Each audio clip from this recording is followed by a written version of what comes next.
joining us on 6 Plus. I'm Jeremy Baker. Here's what's in the news now. Trump won the election, so did Ted Cruz and most other local Republicans. That includes Pat Curry in District 56, Hillary Hickland in District 55, and Dr. Brad Buckley in District 54. Now, Governor Greg Abbott is using the fresh batch of Republicans to put school vouchers back on the table. He says it takes 76 votes to get the school voucher plan passed in the Texas House, and after election results, he has 79. 6 News anchor Bailey Bates explains how this change will affect January's legislative session. After endorsing House Republican candidates and them winning their races, all families in the state of Texas deserve school choice. And that's going to happen because of the elections. Governor Greg Abbott is showing optimism about one of his top legislative priorities becoming law.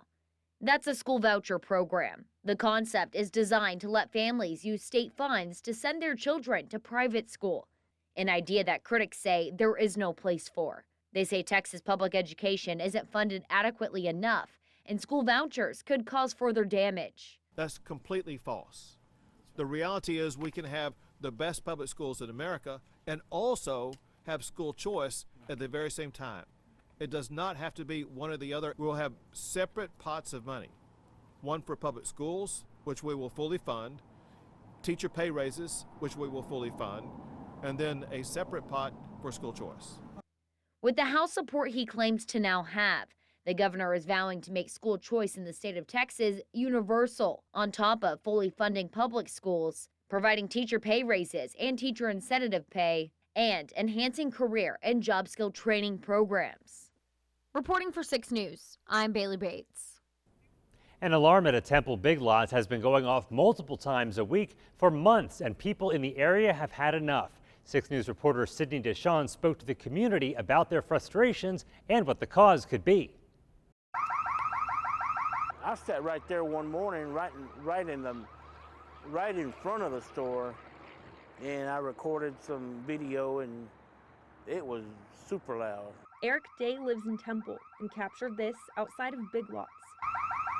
A sound familiar to Temple neighbors in this area. There's a gentleman back here that said he can't even sleep at night because it's so loud. Day hears the alarm in the early morning when he goes to the dialysis center next door. It's been going on for months now. I'd probably say about 4 or 5 months, all night long it's just going off. And it doesn't stop until the store opens. The whole time, nobody shows up, no, service vehicles or anything to even check on it. Neighbors are at a loss for how to resolve the issue. They say call the police and, talk to the manager. I don't know. What else can we do? Temple police have a false alarm reduction program. They've been in contact with Big Lots about this, and each time the alarm goes off, they get fined. It's still unclear what's causing it to go off, but people won't give up until they can get some peace and quiet. My end goal is to, just speak on it and let other people know that, what's going on, and hopefully that it does get resolved. Reporting for 6 News, I'm Sydney Deshawn. Temple Fire Marshal inspected the alarm for the first time on Thursday. If you hear the alarm going off, you're encouraged to take action. Call the Temple Police. They say either dial 911 or the emergency number at 254-298-5500. 6 News contacted Big Lots corporate office and have yet to hear back.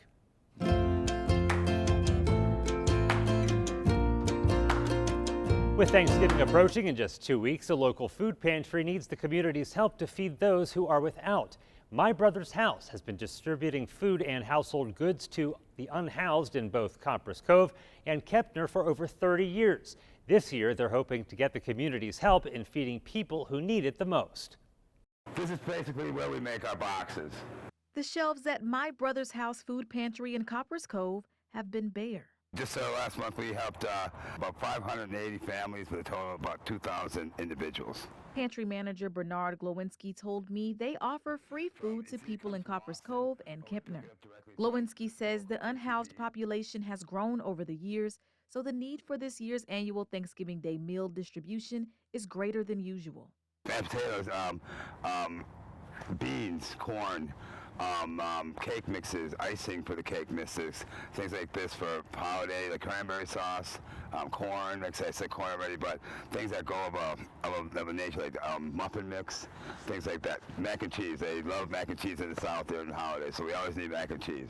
In addition to feeding people, the organization also helps with financial troubles. We also tend to help with if they have like bills that go unpaid and things like this, they keep the electricity on, things like that. That's another division of the St. Vincent de Paul umbrella. My Brother's House receives distributions from Feeding America, but the community's help also goes a long way too. When we start getting over $5, we give them a little more because they have a bigger family. Their hope is for anyone and everyone to have a proper meal on Thanksgiving Day. It's important now this time of the year because of the holidays coming, and we have special needs this time of year, coats for people who have no coats, and food is one of our areas that we help. Adriana Alexander, 6 News. If you would like to donate to My Brother's House, feel free to visit our website, kcentv.com, for more information. Snow hit the ground in Texas. Here's what the morning commute looked like for people in the Panhandle on Thursday. These pictures are from Texline, just west of New Mexico. They had to close down interstates because there was so much snow. Chief Meteorologist Matt Farrell says Texas will be facing lower snow chances this winter. That's because of La Nina, but we might have a few days of snow before the season is over. Up next, 6 News meteorologist Aviana Smith has your Weather 101. Thanks for watching In the News here on 6 Plus. I'm Jeremy Baker.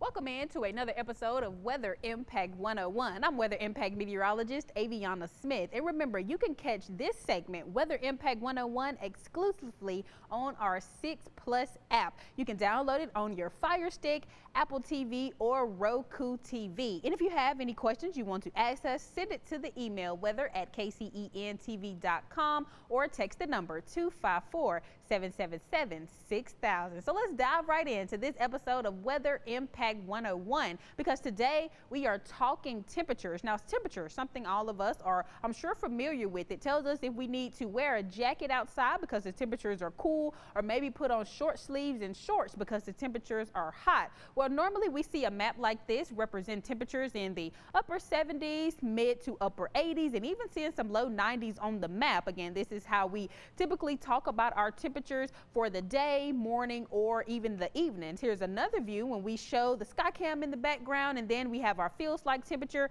displaying relative humidity, showing how humid it is outside, and that adds to what it feels like. And then again, the current temperature sitting in the upper 70s, also showing winds there. But what is the difference in the temperatures that we're telling you and the temperatures that you read on your thermometer? Because I'm sure most people have a thermometer outside their front door, but the difference between your thermometer at home at your house and the thermometer that we read temperatures off of is where it is placed. It's located in what we know as a Stevenson box. And what that means is that our temperature thermometer, I should say, is always in a shaded area versus yours that is in direct sunlight. I'm going to step off screen here so you all can get the full image as I walk through the differences.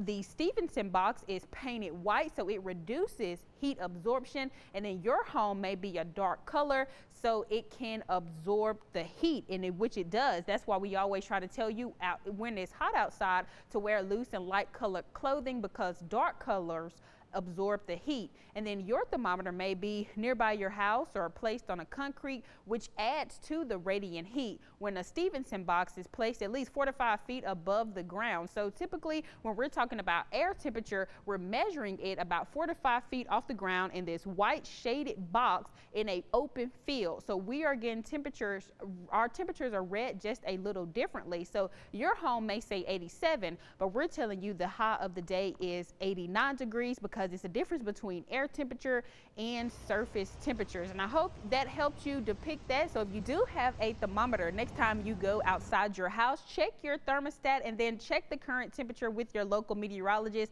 and see if there is a huge temperature difference. And that could, and if it is, that could be the case of the location of your thermometer. So maybe you just need to move it into a different shaded area. But thank you all so much for joining us on yet another episode of Weather Impact 101. Remember, I'm 6 News Weather Impact meteorologist, and you can catch these segments exclusively on our 6 Plus app. We'll see you on the next episode.